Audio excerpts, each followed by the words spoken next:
Fascist Dipu মনির দীর্ঘদিনের paralysed স্বামী মারা যাওয়ার ঘটনায় মিডিয়া পাড়া, বিশেষ করে নিউজ মিডিয়াগুলো দীপু মনির পক্ষে সহানুভূতি তৈরির যে প্রচেষ্টা চোখে পড়ছে তা দেখে বেশ হাসি পাচ্ছে। যারা একটু খোঁজখবর রাখেন তাদের জানার কথা যে দীপু মনি নিজেই তার স্বামীকে অনেকটা এড়িয়ে চলতেন অনেক বছর ধরে। তার স্বামী দীর্ঘদিন ভারতে অবস্থান করার সময় দীপু মনি সেবা যত্ন তো দূরের কথা, তাকে সেখানে দেখতেও যায়নি খুব একটা, বরং দেশে দীপু মনি জাতীয় বিশ্ববিদ্যালয়ের উপাচার্য মশিউর রহমানের সাথে অবৈধ সম্পর্কে লিপ্ত ছিলেন। মশিউরকে দীপু মনির বয়ফ্রেন্ড হিসেবেও অনেকেই ডাকত। এই সম্পর্ককে কাজে লাগিয়ে অনেকটাই ছায়ামন্ত্রীর ভূমিকায় অবতীর্ণ হয়েছিলেন অধ্যাপক মশিউর।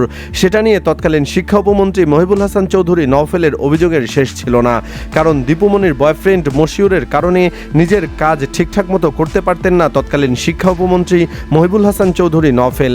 এসব খবর কখনোই মিডিয়াতে আসেনি, কিন্তু যারা সচিবালয় বা এর আশপাশে যাতায়াত করেন তাদের মধ্যে এসব অভিযোগ ছিল open secret.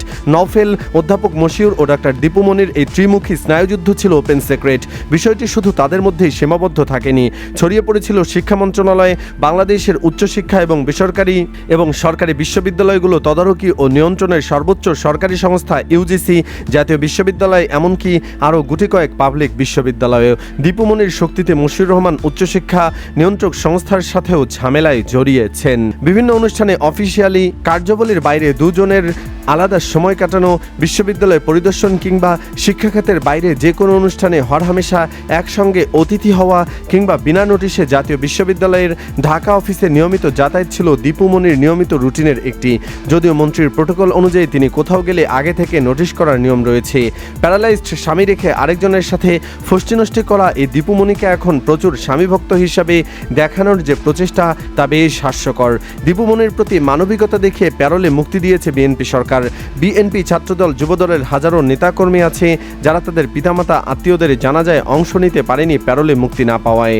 Doctor Dipu Moni বলেছিলেন, লাইসেন্সবিহীন জামাত, ফিটনেসবিহীন বিএনপি, মেয়াদোত্তীর্ণ এসব ঐক্য ফ্রন্ট, যুক্ত ফ্রন্টের বাপে খেদানো মায়ে তাড়ানো নেতৃবৃন্দকে দিয়ে বাংলাদেশের উন্নয়ন, অগ্রযাত্রা, গণতন্ত্র কখনো নিরাপদভাবে রাস্তায় চলতে পারে না। কিন্তু সে ডাক্তার দীপু মনিও ইনসাফ পেলেন জুলাই পরবর্তী বাংলাদেশে। জুলাইয়ের মূল লক্ষ্য ছিল দেশের শত্রুও আমার কাছে ইনসাফ পাবে ইনশাআল্লাহ। প্রশাসনকে ধন্যবাদ এই দেশের শত্রু দীপু মনির প্রতিও ইনসাফ করার জন্য। ডাক্তার দীপু মনির স্বামী তৌফিক নেওয়াজ পরলোক গমন করেছেন। এ কারণে তিনি গতকাল 6টা থেকে সন্ধ্যা 6টা পর্যন্ত প্যারোলে মুক্তি পান। তিনি তার স্বামীকে শেষ দেখতে পান। মজার বিষয়, ডাক্তার দীপু মনির প্যারোলে মুক্তির আবেদন করতে গিয়ে তার মেয়েকে গ্রেফতার কিংবা গুম হতে হয় নাই, যা আগে ভিডিওতে বলেছি।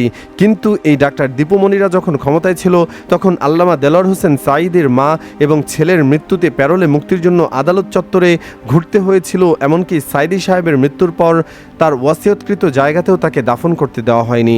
ঢাকা শহরে সাঈদী সাহেবের জানাজা পড়তে দেওয়া হয়নি। সাবেক আমিরে জামায়াত ডাক্তার মতিউর রহমান নিজামের মরদেহ পর্যন্ত তার আত্মীয় স্বজন এবং পরিবারকে দেখতে দেয়নি এই দীপু মনিরা, এমনকি দাফন পর্যন্ত করতে দেয়নি। প্রশাসন অল্প কয়েকজন লোক নিয়ে নিজ হাতে দাফন করেছিলেন। জামায়াতের নেতা আব্দুল কাদের মোল্লা ও কামরুজ্জামানের লাশ পর্যন্ত পরিবারকে দেখতে দেয়নি এই দীপু মনিরা। প্রশাসন তড়িঘড়ি করে কামরুজ্জামানের মরদেহ দাফন করেছিল এবং তার পরিবারকে গ্রেফতার করে রেখেছিল। দেশবাসী সবকিছুই মনে রেখেছে। তারপরেও বর্তমান সরকারকে অনুরোধ করছি, ইনসাফ প্রতিষ্ঠিত করুন। এমন কোনো দুর্গম রাস্তা তৈরি করে দিয়ে যাবেন না যে রাস্তায় আপনাকেও হাঁটতে হতে পারে। তাই পরিবর্তনের শুরুটা আপনাদের হাত ধরেই হোক। পরিশেষে বলতে চাই, রাজনৈতিক সমীকরণ ও ক্ষমতার টানাপোড়েন যাই হোক না কেন, যে কোনো ব্যক্তির ব্যক্তিগত জীবনের অবক্ষয় কিংবা নৈতিকতার প্রশ্ন শেষ পর্যন্ত সমাজ ও রাজনৈতিক অঙ্গনে দৃষ্টান্ত হয়েই থেকে যায়। সুপ্রিয় দর্শক, আপনি কি চান দীপু মনিকে কঠিন থেকে কঠিনতর সাজা দিয়ে দৃষ্টান্ত তৈরি করা হয়? কমেন্ট বক্সে জানিয়ে দিন আপনার মতামত। ভিডিওটি ভালো লাগলে লাইক ও শেয়ার করে অন্যদের জানার সুযোগ করে দিন। রাজনীতি ও প্রশাসনিক ক্ষমতার ভেতরের এমন অজানা খবর ও গভীর বিশ্লেষণমূলক প্রতিবেদন নিয়মিত দেখতে চ্যানেলটি এখনই সাবস্ক্রাইব করুন এবং পাশে থাকা বেল আইকনটি চেপে রাখুন, যাতে কোনো গুরুত্বপূর্ণ ভিডিও মিস না হয়। নতুন কোনো তথ্য ও আলোচিত বিষয় নিয়ে আবার দেখা হবে আগামী পর্বে। সে পর্যন্ত সবাই ভালো থাকুন, সুস্থ থাকুন। আল্লাহ হাফেজ।